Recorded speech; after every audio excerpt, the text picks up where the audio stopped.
It's absolutely glorious. It's got great sound design as well. Great use of sort of grunts and music. Great sort of use of construction grunts. noises. It's true, though. That It's should true. be on their poster, for God's sake. Great use of grunts.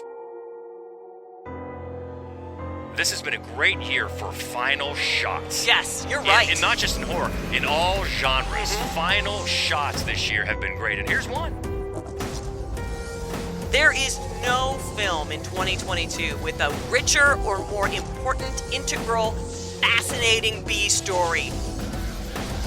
Well, Happy New Year. Hope you had a fantastic Christmas, enjoying the holiday season. And here we are again, ready to count down the best of horror movies in 2022. Hard to believe. It always passes quicker every year. Yeah, but let's get into it. This is the Fright Club podcast. Welcome. She is Hope Madden. He's George Wolf. And we are from madwolf.com. And boy, we got to say thank you to the incredible crowd that joined us for our last Fright Club Live at Gateway Film Center as we celebrated we finally got around to celebrating the best of John Carpenter, and we watched the Thing on the big screen. One of the best crowds we've ever had. It was a sellout, and also it was this gorgeous 35 millimeter print. You know, it's always, you know what I mean? There's always like a little bit of a gamble to go with that. It was so beautiful. I was telling Chris Hamill, president and programmer of Gateway, who got that print for us, that it's like it looked worn out in exactly the right spots for the movie. Yeah. It was just great. Yeah, and it was a lot of fun, and it was really surprising to us. Maybe this says something that we're, sometimes get led astray by our own what we've seen. There were so many people there that had not seen the movie at all. Maybe not so many, but a lot more than I would have guessed. Oh, absolutely. No, I think especially for the crowd that tends to come to Fright Club, which is to say horror movie fans, we assumed everybody. Yeah. There are a few people who brought a teenage child with them. Yeah, that I can understand. Sure, that makes sense. Actually, Walker Evans from Columbus Underground, we write for Columbus Underground, he brought his 15-year-old son because he'd not seen it before. And that was cool. That was cool for them to And for the adults who hadn't seen it, don't get us wrong, we're not judging. No. We're just saying maybe we need to take a step back and think, hey, maybe more people than we think have not seen some of these classics, so it's great every now and then, because normally in Fright Club Live, what we like to do is give people a chance to see things that maybe have slipped through the cracks over the years. Yeah, movies we're pretty confident they have not seen. But once in a while, it's good to just bring one of these up, especially during the time of year it was, because we watched this movie where everybody is so cold, and then what do we get for Christmas? A deep freeze, like most of the country, and we were all wishing that we had Kurt Russell's hat. So anyway, that was a bunch of fun. Thank you so much, and we say sorry that Dustin couldn't be there in person. He was really feeling it. Dustin and Michelle moved to LA, so he was really there in spirit. Yeah, he was. Also, Seth has seen so many great horror movies, and never in a dismissive or angry way, but he always has a thought. And he some love for Dark Star, which is not, of the ones we didn't mention, Dark Star was not the one I expected to hear somebody complain about. Exactly right. Also, the Freaks and Psychos podcast, our buddy, we hadn't really talked to him for a while, but that's returning from a lengthy hiatus. Yeah, we're excited about that. And he listed what his top 5 would be. And actually, it was the same movies, just in a different sequence. So pretty close. Yeah, so Andrew, way to go. And we're looking forward to that podcast coming back after a little break. So Nathan Andrew, hermit musician, saw In the Mouth of Madness on opening night, and during the scene where Trent was losing his marbles inside the theater, he says the film broke. The audience sat there stunned and confused, wondering if the film was over, if this was how it ended, and did the world within the film just end kind of perfect. It is. That's a great story. It is. Yeah. I love that story. Now we've gotten to the point of the year, like we said, where we have to take stock of the best that we saw during the year. Now, we normally do halfway point. We do a best of half of the year, and that helps, because when we're going to do this end of the year, well, we've already got half of it done, right? So that's part of the reason we do the half-year list, just to help us at the end of the year. But there were a bunch of good ones. It was a great year. It was a great year for big budget and tiny horror films. I mean, it ran the gamut. Yeah, so we've narrowed it down to 10 favorites, but we've got a lot honorable mentions. And a couple that need explanation. So let's just run through some of the honorable mentions that we really liked. Didn't make the top 10, but we really liked this year in no particular order. We liked The Innocents very much. Men. Also Barbarian. People are going to be so mad. Yeah, I mean, most people like that, and we liked it a lot because it threw such a curveball at you. And we really did. Just didn't make the top 10, but we still liked it. Right. Same with Smile. People are going to be mad about Smile. Yeah, and also Black Phone. Yeah, that was good. I really enjoyed Black Phone. Actually. Did enjoy people Black are kind Phone. of forgetting about that here at the year, but that was good. Good Madam. That was great. Shudder had a killer year this year. Shudder really did. They keep bringing it. Also, we liked Bodies, Bodies, Bodies. I know everybody didn't like that. I saw some polarization, but overall, I thought it was fun. It was a fun treatment of that. Also, the new Scream really impressed, I thought. We thought it was a lot of fun. Speak No Evil. Not fun. Not at all fun, but a good movie. Was that the biggest gut punch ending of the year? Maybe. Yeah. Wow. Yeah, I think it might be. There was somebody here that I work with that I give recommendations to every now and then, and he wanted something to watch. And I said, get ready, because that's a gut punch. And he watched it and came back and said, oh, yeah. Oh, yeah. That's a gut punch. That'll kill you, man. That is nasty. Also, Slapface. So good. Slapface is really an unusual film. It's a movie where you think you know where it's going and you don't. Yeah. Orphan 2. Now that, I'll tell you, that is one of the best left turns Yes. the most fun, because I was not really looking forward to it, to be honest. And then when they dropped that hammer, and I realized, I was all in. I loved it. It worked for me. I thought it was the perfect way to approach that movie. So well done, Orphan 2. I really enjoyed very much Satan's Slaves Communion. And it's another one I didn't expect to like. Yeah. And it's one of those apartment building horror films that really, really works. Also, Soft and Quiet. Ooh. Yeah, this is another one. It's a bit of a gut punch, too, and the title is great, Soft and Quiet, because it really works on you with the insidious nature of evil and oppression. Very, very well done. And Resurrection. That was a nutty movie. Yeah. Rebecca Hall. So great, Tim always. Roth. Yeah. Weird, but Rebecca Hall is always so good, and she can make me believe pretty much anything. Exactly. And it's really, that one has really got kind of worked on you as well. Now, one of the ones that we want to explain is Prey, because we liked Prey a lot, and we certainly understand. Well, let's say we liked Prey, the Comanche cut. Yes. For us, it has to be the Comanche cut, because when you listen to it in English, I thought that really took me completely out of it. I still thought it was a good movie, but the Comanche cut, I'm so glad they offer that, because that's the one. It's so good. Loved it. But the two of us don't really consider it a horror movie. If you do, totally understandable. Yep. That's great. Yep. It just didn't, we had to It's say. an action. We think of it as an action movie. Yeah, so that's that's why. why. As we do of all the Predator films. That's why. Even though, it's bloody. You're darn right it's bloody. Yeah, it and I is. love it for that. But that's why it's not on here, because And then the we other didn't one- consider it one. The other one, I have seen the menu on some people's year-end list. We both did. We loved the menu. Right. And it will probably end up in at least our top 20 of the year of all films, but I don't think either one of us think of that as a horror film. No, we thought of it much more of a dark comedy. Yes. Very, very dark comedy and very, very funny. But again, if you thought it was a horror movie, fantastic. Yeah. Glad you saw it. For our purposes, didn't make it. So those are the ones we liked, couple that needed explanations, but we've got 10 best of the best choices from 2022. And we'll start with a young American woman who moves with her husband to Bucharest and begins to suspect that a stranger who watches her from the apartment building across the street may be a local serial killer decapitating women. It's Watcher. Just tell me what you want me to do. I want you to believe me. I heard screaming from in here, okay? Just open the door, please. Chloe Okuda directed this movie. Man, it was spot on. It was everything that you've seen in 300 other movies, slyly altered because of perspective. Yeah, not only presented originally, I guess, but then copied, parodied.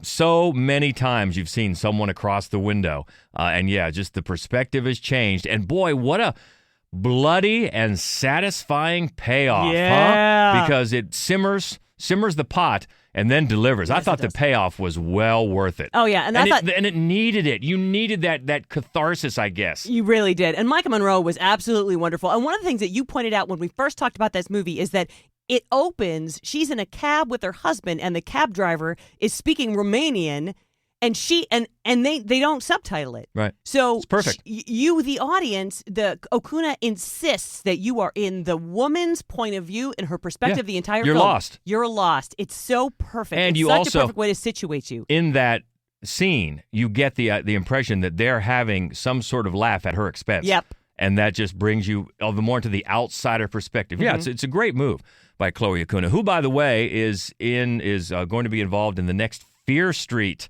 Yes. Which we really enjoy. Very much. Fear They were Street. fun. Yeah, and we've liked Chloe Acuna's stuff, so looking forward to that. But back to Watcher, yeah, really well done. And how about Bern Gorman? You love him. We love the name, first of all, and if you look at his face, he's the man across the window, across the way in the window.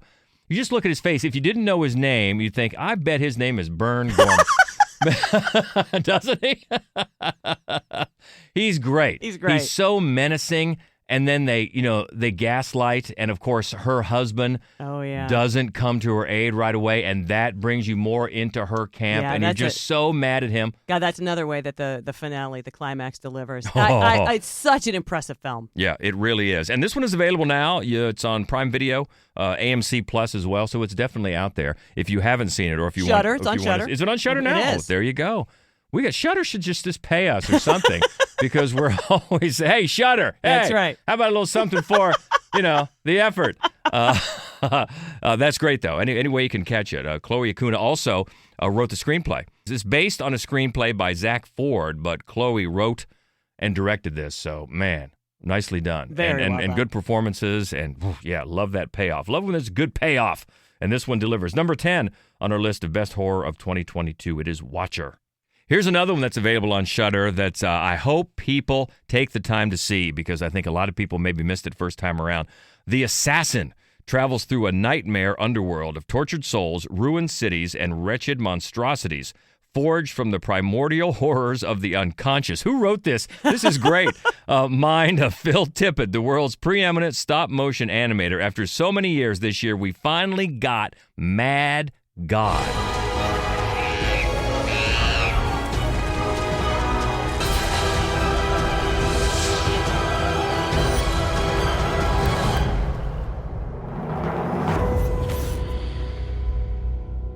Oh, my God, I love this movie. What a trip. Amazing. Holy moly. Yeah, and it is available on Shudder right now, and check it out, and just be ready for that. That synopsis should prepare you for what's in store, because I forget what I called it in the written review. I think I called it a mixture of a Tool video and a Hieronymus Bosch That's painting. exactly what you said. Because that's what it feels like. Yes. It's just so dark, and what the F is going on? Yep. And it envelops you in this incredibly macabre and twisted hellscape world of creatures and just things feeding on other things, and a parasitic existence. And this assassin, this character, leads you through it. And it's an amazing work of stop motion that has taken him, how many? 30 years. 30 years. 30 years in the making, and it's just amazing. Yeah, it is. It's absolutely glorious. It's got great sound design as well. Great use of sort of grunts and music and great sort of use of construction grunts. noises. It's true, though. That It's should true. be on their poster, for God's sake. Great use of grunts. But that's true. So much of it, it's a sensory It is. experience.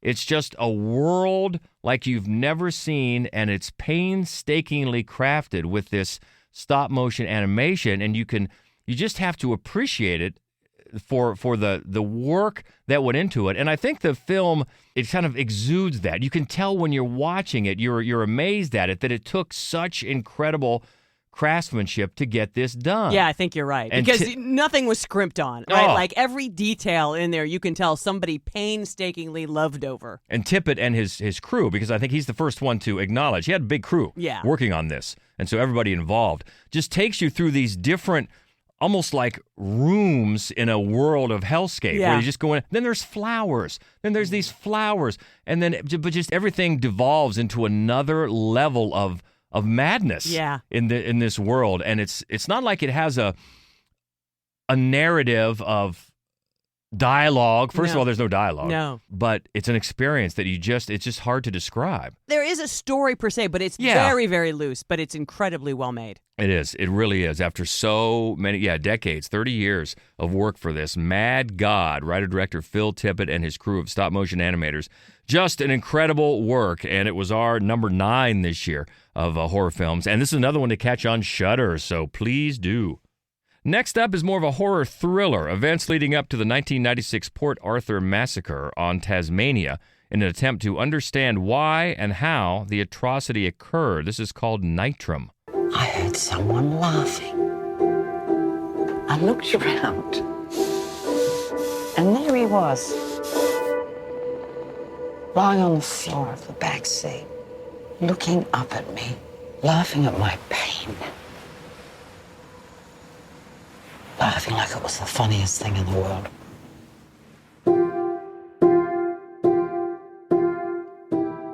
This is director Justin Kurzel working with writer Sean Grant. So the two of them, they made Snowtown. They're basically, we will watch whatever they do. And I bring up Snowtown because it's another true story of Australian crime. And in both instances, the level of authenticity is really disturbing, and the brilliant performances will kill you. Now, mainly, of course, it's Caleb Landry Jones, who's amazing in everything, but he's so great in this. But he's got support from Judy Davis, one of the all-time greats, and Essie Davis, who's also absolutely wonderful as sort of these two different maternal figures.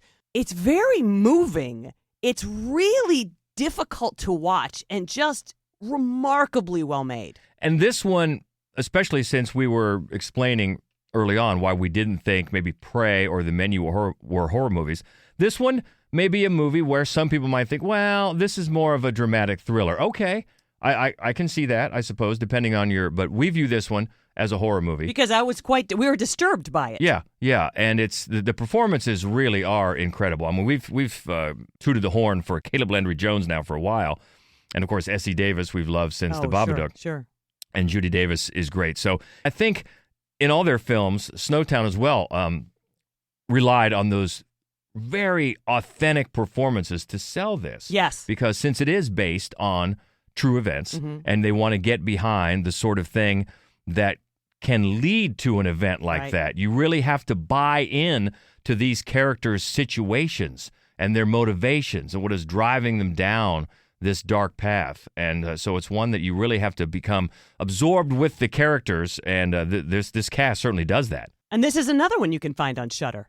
I think we're on a Shudder hot streak right now. But that's great because it's an easy place to find these. Yeah. Especially the ones that maybe did come out and have a short theatrical run. But if they can find a home on Shudder now, well, people can go check them out. By all means, do that. And that is, and by the way, Nitram, if you didn't guess, is Martin spelled backwards. Yeah. Number 8 on our list of best horror of 2022, Nitram. Well, this next one is one we were looking forward to this year, and it did not disappoint. Humans adapt to a synthetic environment with new transformations and mutations. With his partner Caprice, Saul, celebrity performance artist, publicly showcases the metamorphosis of his organs in avant-garde performances. This is David Cronenberg, Crimes of the Future. Let us not be afraid to map the chaos inside.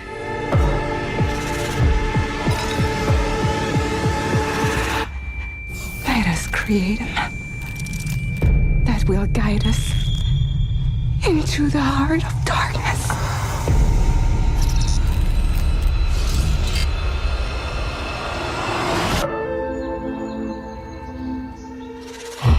This is one that didn't go over as big as some other Cronenberg films have, but he kind of got a little mainstream there for a while with great films.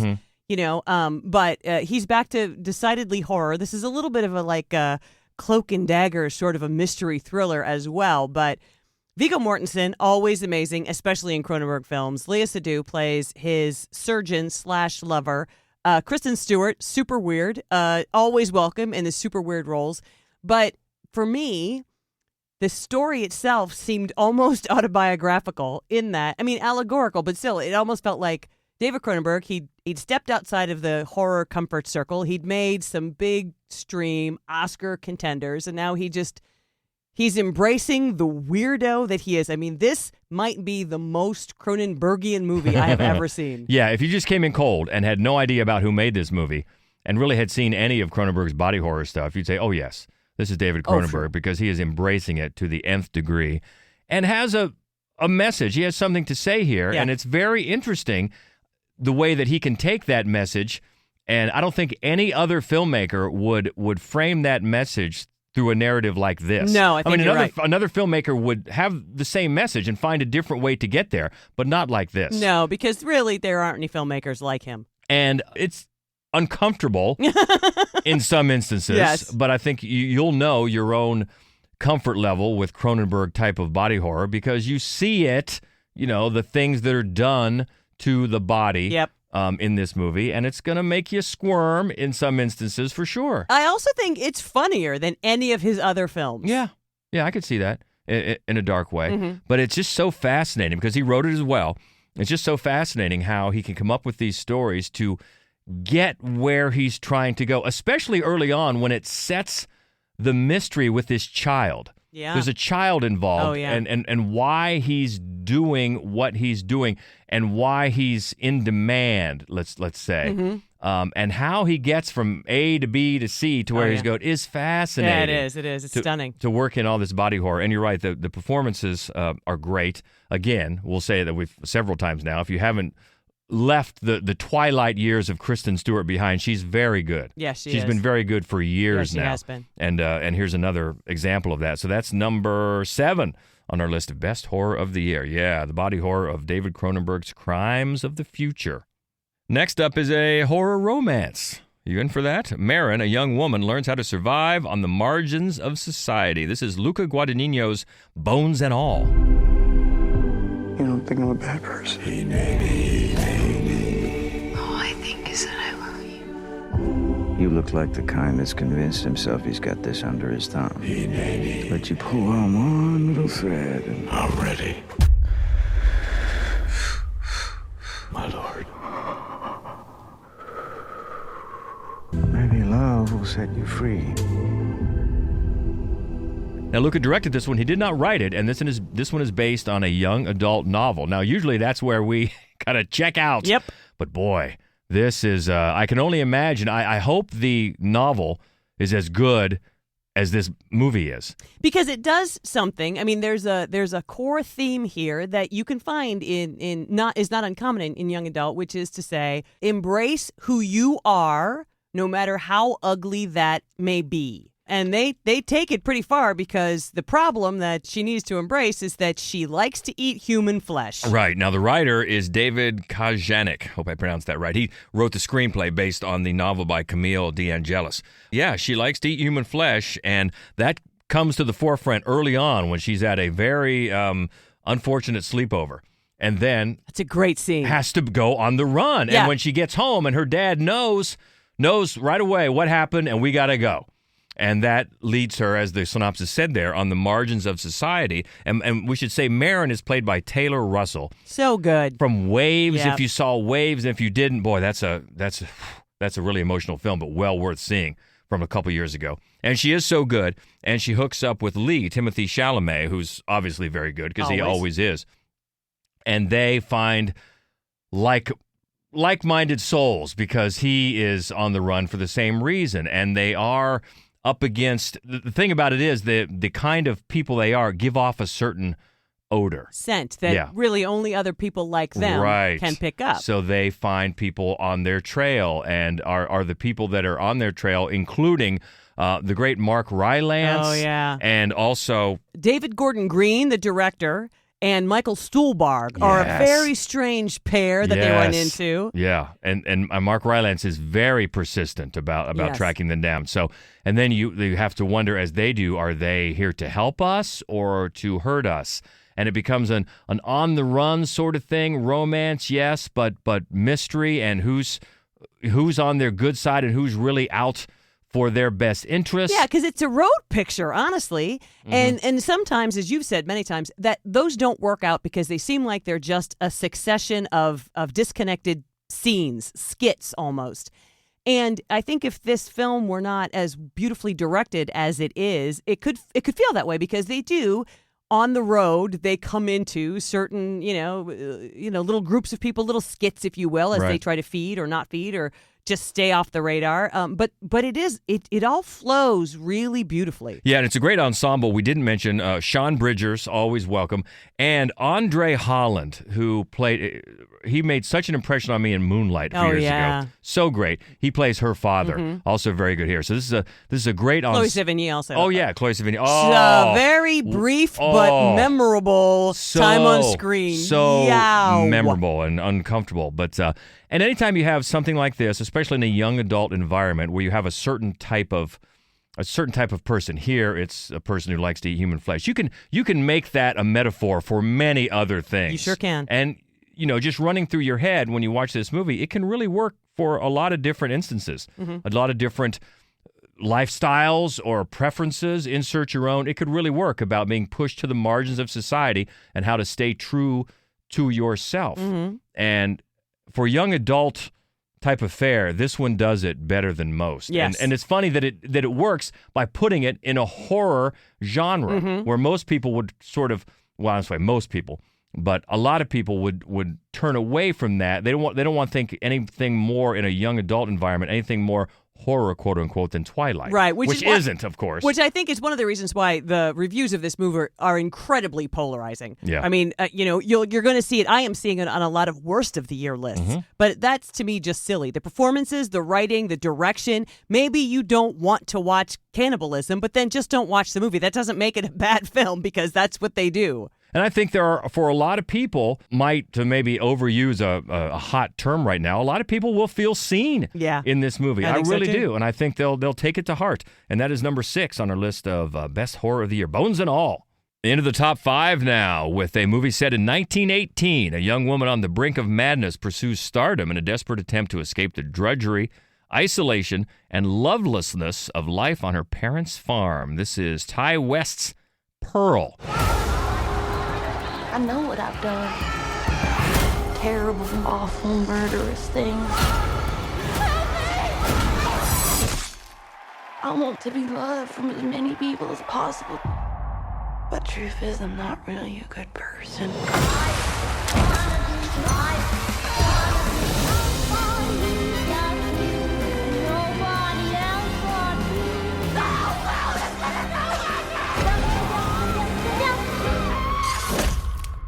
This is Mia Goth's Pearl. Oh, my. Well, she does get a writing credit. Yeah, she does get a writing credit. And this is one of the reasons why in our, we belong to the Columbus Film Critics Association based in Columbus, Ohio. And one of our awards every year is Actor of the Year. And I think we both just voted for Mia Goth. Yes. Because she is fantastic in this movie and then in another one that we'll talk about. But I think even more so in this movie. Oh, absolutely. Performance-wise, she's just so memorable as this goes back to origins in her character from X. Yeah, and she's amazing. And the direction really is quite stunning because it takes on that sort of scrappy, stars in her eyes, I guess, almost Judy Garland kind of a movie if Judy Garland was batshit insane. And it really frames it stylistically, aesthetically, like a movie like that. Yeah, absolutely. With the bluebirds singing and look at the farm and it's sunny. Yeah, and it really upends those conventions. It's fascinating to watch. Yeah, it is. And it's funny and it's gory and it's quite surprising in a number of ways. But Mia Goth is just flat out amazing throughout the whole film. But there are a handful of scenes. Well, the end. Yeah. So her end monologue. Oh, it's insane. Is pretty much one take, isn't it? Yeah, and it's like 7 minutes long. It's phenomenal. It is phenomenal. And then also the end. The last shot of the movie, which is about 3 minutes, close up on her face, smiling and crying at the same time, just lost her marbles. We may have mentioned this already, but this has been a great year for final shots. Yes, you're right. And not just in horror, in all genres. Final shots this year have been great, and here's one. Oh, yeah, it's absolutely. But all the way through, she's amazing. She really is. And this is one that I think is still available in theaters. I don't believe it's streaming yet, which we didn't mention about Bones and All. Bones and All is also in theaters. In theaters now. Hasn't yet hit streaming. And I think that's the case for this one as well. I don't know how it has done in theaters. Probably not as well as it should or as that we had hoped. But if you well enough that there's a third. Well, that's true. That's right. Because we should say, if you saw X, you knew and waited around, you saw basically the trailer a good hint about this movie. And then now, if you wait around at the very end of this movie, there's one more to go that is coming, next year? Yeah. I think. Hopefully one more to go in this trilogy, so you'll see something at the end. But, yeah, definitely catch this one. And X, if you haven't seen that yet, too. How do you think about having to see X before this one? I don't think you do. No, I really don't think you do. But if you can, it would help. Oh, it couldn't hurt. And certainly X is definitely one that you should see, as we'll talk about here in a few minutes. But for right now, number 5 on our list of horror for 2022, it's Pearl. And next up at number 4, another one that we had high expectations for, and thankfully it did not disappoint. A take on Clive Barker's 1987 horror classic, where a young woman struggling with addiction comes into possession of an ancient puzzle box, unaware that its purpose is to summon the Cenobites. Hellraiser. It's time. Greater delights await. We wish to see you proceed. Feed it. Their blood, their pain. All for us. What is it you pray for? This one is on Hulu, and I am sorry this did not get a big theatrical release because it is gorgeous. It really is gorgeous. And there's a lot of back and forth. I read, good arguments both sides about whether it was smart to put this out on Hulu or not. I get bogged down in some of that. I'm not the best at all to think about what's going to be a hit or not. It's really hard right now. But the point is, it made a really good impression on Hulu. So I'm glad it found an audience. But yeah, I would have loved to have seen it on the big screen. Oh, yeah. And, I'm a big fan of the original Hellraiser. Yeah, even more than me. Yeah, and I was really looking forward to this. And this is David Bruckner, which really, when we heard that he was doing this, our hopes were raised because we've liked his work. Yes, The Ritual is great, and The Night House is so good. Yeah. And he did a great job with this, along with his writers, Ben Collins, Luke Piotrowski, I believe, of updating the story. Not only updating the look of everything, which, as you said, is glorious, but updating the story, put it through the lens of an addict. And I just thought everything really worked. Yeah, and in particular, we have to call out, obviously, Jamie Clayton, who plays Pinhead. Those are big shoes to fill. AKA the priest. Yeah, she's great. She looks great. The Cenobites look great. The puzzle box, I thought, the design of the puzzle box is fantastic. Yeah, exactly. Because it has many different shapes and things to watch out for now. And you get deeper inside what everything means. I guess I don't want to give anything away here. But, and I love the fact that it being brought into the world and being brought into the problem, the reason why, you remember in the first one, the reason why the killings had to go on was because the more blood was spilled, the more that the guy came back to life, right? And then, of course, the Cenobites wanted someone that they missed from the past. That was the deal. Right. That's not the case here. No. They find a different way into it, and I think it's so it feels so fresh and feels very urgent and vital to the world that we live in now. Yeah, I think the way that it plays also with different ideas around addiction and around guilt and shame and damage and damaging others as you continue to damage yourself. I mean, I really do. I think that those ideas, those themes are all woven together really well. And still, and yet, on a superficial note, I'm going back to the way those creatures looked. Yeah. Creature design is huge. And, the creature design in the original, all of that, it's incredibly cool. It's incredibly cool. Here's how this one goes one better. Their clothes, their costumes, which are so super cool, they are essentially all made of their own flayed flesh. Yeah. Oh my God, it's Sweet. the coolest thing. Sweet. And like I said, it takes you into more of the bargain and what each step means and what each different variation of the puzzle box means as a, I'm trying to choose my words carefully here, as a goal is trying to be achieved. Yes. Let's put it that way. And I was just really, really impressed. And of course, they leave room for more. They do. And wisely. And I think. Well, because we talked about this when we talked about this the first time, and not everyone realizes this is the 11th Hellraiser movie. I don't think I did. That's a lot. Most of them Well, a good chunk of them are just unwatchably bad. Every time it's like, oh, there's going to be another one. You think, oh, please, please. And then this one just nailed it. Nailed it. Because I really think, as you know, we've talked many times, I really think you go back and watch that first one. And sure, I know about the times and the budget, but in there is a really inventive, great take on a horror movie that really does some things differently than what was going on at the time. Absolutely, no question. You know, it absolutely pushed envelopes in a fascinating way. You're watching it not just story-wise in terms of, these sort of demons from hell and what they look like, but like the whole it's very gay and it's very tortury and it's very you're watching it going, you're like, well, of course, I was like 8, going, "What in the hell am I seeing?" Sexual fetishes, and then you've fantastic. And instead of the classic tropey final girl, you've got a girl who has to problem solve and display intelligence to go where she wants to go. So I think there's a lot going for that. And I love Aunt Julia. Oh God! Oh God, she's such a great villain. She's nuts. Yeah, I mean, it's hard to be a great villain against the Cenobites, who are all-time greats. Fantastic. No, it is. I think it's a movie that deserved to be. Get a new treatment like this, and I'm so happy that it came out as well as it did. So kudos. Looking forward to more. But number 4, Hellraiser 2022 edition on our list of the best of the year. Next up at number 3, a Spanish language film that we were so elated to get to premiere here in Columbus, Ohio at the Fright Club Live event. This is an overweight teen bullied by a clique of cool girls poolside while holidaying in her village.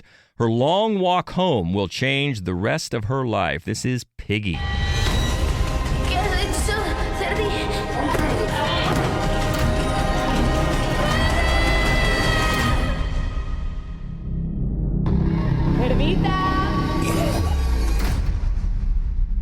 This is by writer-director Carlotta Pereda, and this is based on a short film that we actually got to see first, speaking of here in Columbus, at Nightmares Film Festival. And so many times, a short film that is expanded to feature length, you're always worried about filler. Mm-hmm. But I think some of the smart filmmakers now have the feature in mind for first. Sure. And so they start with the short film, and that maybe was the case here. Even if it wasn't, there's no filler in this movie. There's none. Man, this is so well done. And you have to call out Laura Galan, who plays Sarah, the lead. Just pitch perfect.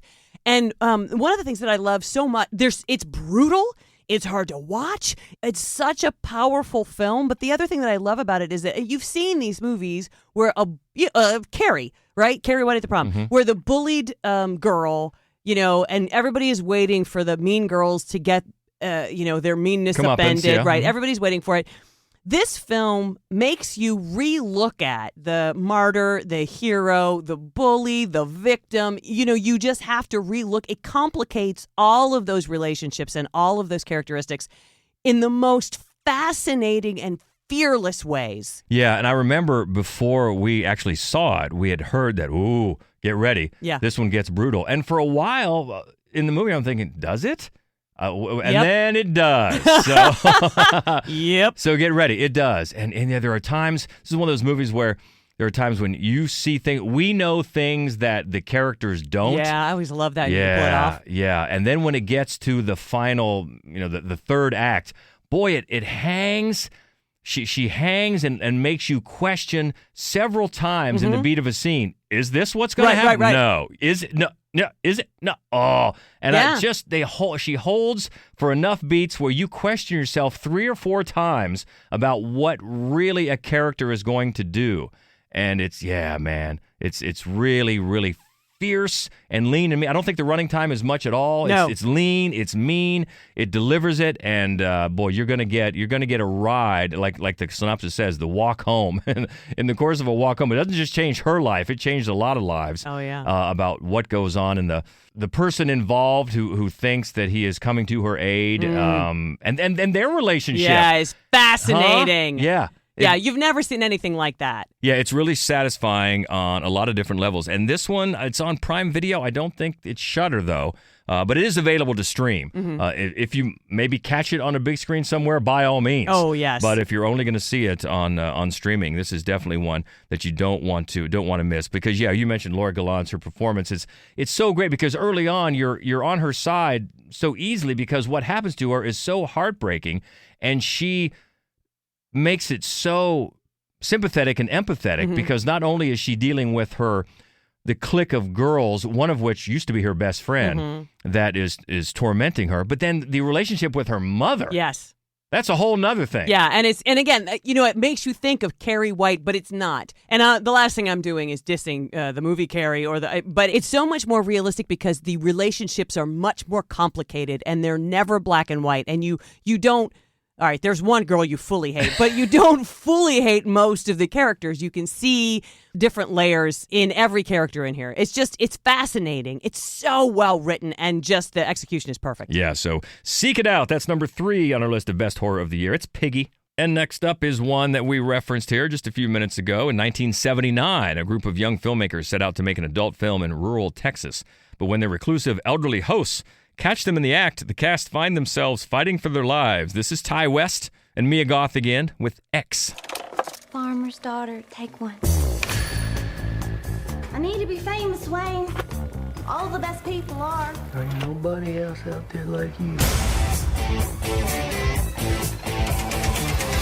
One of the boys found this inside. What do you think is on it?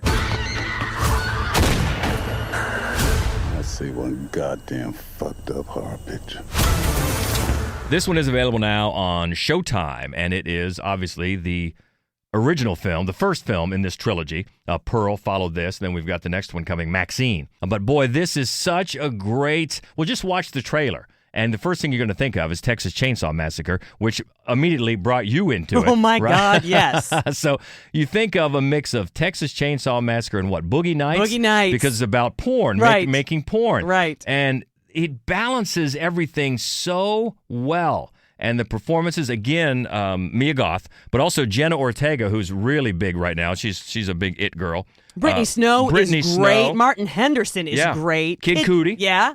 Also great. Yeah, it's a fantastic ensemble and a great mix of tone because this looks great too. It really looks fantastic. It's gorgeous. It's so gorgeous. And there are a couple of shots. So there are a couple. So as you alluded to, Texas Chainsaw Massacre is one of my top 2 all time favorite movies ever.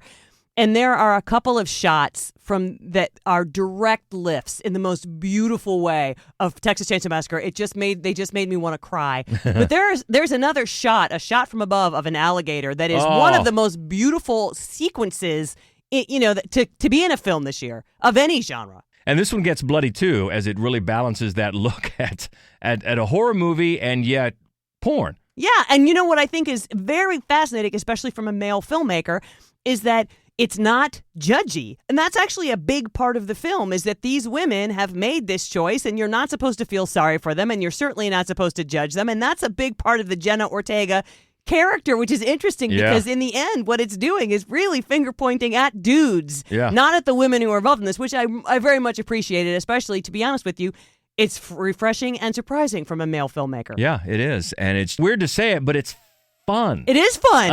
It's very fun. It really is. And that's why it's number 2 on our list of best horror of 2022. Ty West. Boy, a good year. Ty West and Mia Goth. Yes. Both. And definitely looking forward to the wrap-up next year with Maxine. But X is number 2. And that only leaves room for one at the top. The residents of a lonely gulch in inland California bear witness to an uncanny and chilling discovery. Jordan Peele's Nope. What's a bad miracle?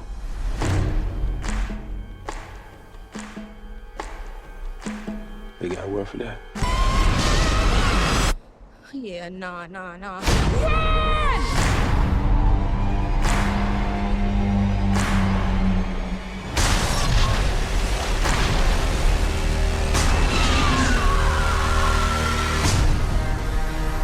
As we're putting this together, we're simultaneously putting together our best of the year list for just all of the films that came out this year. And I can only think of 1 or 2 films that came out in the entire year of any genre that compete with Nope for my best of the year. It's so great. It was one that almost immediately after seeing it, I want to see it again. Oh, yeah. Which doesn't happen very much anymore. No. Because it had so many layers to it. And I remember, because we got to see it early, we had to drive from Columbus to Cleveland to see it a few days early. And it was worth it. Yeah. And then right away, somebody asked me, where do you rank it with his 3 films? And it was so hard because I was still decompressing it. Yeah, processing. And it's so different now that I've seen it again and thought about it again. It's such a different type of storytelling. It's such a leap forward in his storytelling. It's so much bigger, expansive, I think was the word you used. Expansive. I mean, not as much as I love Get Out, as much as I love Us, this is a different type. He's really just stretching as a writer and a director. It's so great in so many ways. There's so many layers to it. And it has the incredible B story with Stephen Yeun and his child stardom story and the monkey. And we could just pull apart this movie for an entire podcast. There's no question. It's such great storytelling. I just want to, I just want to take a second, though, to talk about that, because in terms of a script's structure, not everybody goes with a B story. Not everybody has a B story. I don't think not everybody is really, if you're just a random moviegoer, are familiar with what a B story is. But let's take Die Hard. The cop, right? His story, his backstory, his arc, that's the B story. And Al Powell, thank you. I knew you'd know. And they have to come together to make the A story richer, right? But it's a whole, you can take it apart. It's a whole separate story. There is no film in 2022 with a richer or more important, integral, fascinating B story than Nope. It is fascinating. It is. And it's so deeply rooted into the film, and there's so many different ways you can think about it. And then once you deconstruct that, go back earlier in the film, and what did this mean and this mean? And it all ties in, and it's so well constructed, and the cast is great. Keke Palmer, and we mentioned Stephen Yeun already, and Daniel Kaluuya. Oh my God, he's so good. They're so good together. They are. They're such a polarizing brother and sister. Oh my God, and and she is just frenetic. She is just a live wire of energy, and he's quite the opposite. And you can just see him on his face, just like.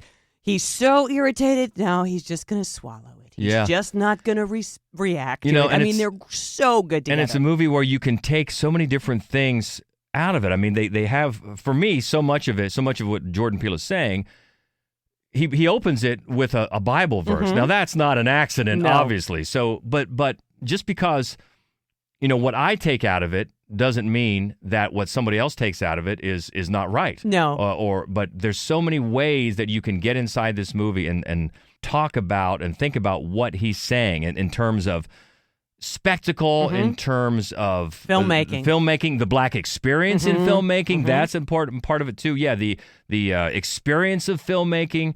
There's a lot going on. It's brilliantly written and brilliantly put together. The cinematography. Oh yeah, my God, it's gorgeous. Is great. The score is great. Yeah. It's just a great movie. And even Jordan Peele has sort of clapped back a little bit at people that are putting him on too high a pedestal. And I understand he's only 3 films in, but my God, he's just getting better. Yeah, no, he deserves. He honestly does. He deserves to be compared with all of the great horror filmmakers because.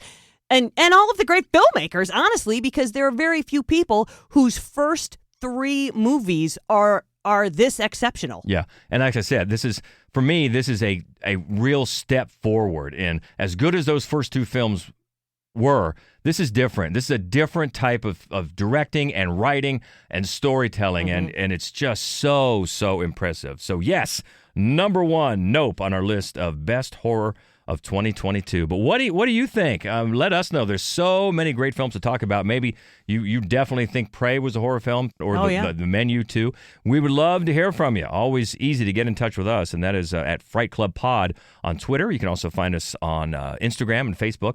That's Mad Wolf Columbus. And the main website with all of our written reviews of all the new movies throughout the year, and our other podcast, weekly podcast called The Screening Room. You can find that at madwolf.com. And, of course, our special Facebook group where we love to just get in there and talk about horror movies and all things Fright Club. That's Fright Club Podcast on Facebook. So just add a request there to be admitted, and we'll put you in there and get you involved in the fun. And we have kind of a special event next time.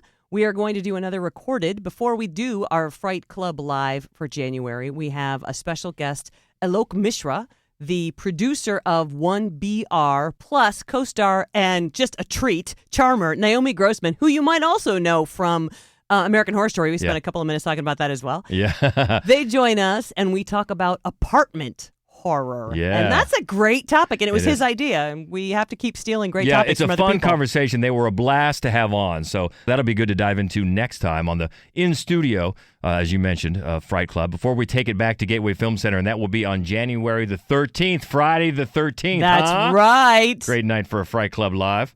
We're going to show, it's going to be our classic for the year, actually. We're going to show The Black Cat. Boris Karloff, Bela Lugosi, black and white, utterly gorgeous. How long have you been trying to get this? 3 years. Yeah, I thought so. I'm so excited. It's such a weird movie. It's so weird. Yeah. It's so gloriously weird, and it's gorgeous, and I've never seen it on a big screen, It's so going I'm so to be, thrilled. Yeah, going to be great. And what's going to be the topic? Be our guest. It's about unexpected lodgers in horror. Unexpected lodgers. All right. That sort of fits with the theme because we're going from apartment horror to unexpected lodgers. There's so it one sort of more fits. after it, so it's a trilogy. Ah. Because then our next in-studio, we have our friend Jamie Ray from Fave 5 from Fans, and we're going to talk about hotels. Oh, man. I know. It's all about it. All right. We've got a lot to look forward to. And as we dive into 2023, looking forward to more great horror then. But right now, we're celebrating the best of 2022. So by all means, keep in touch.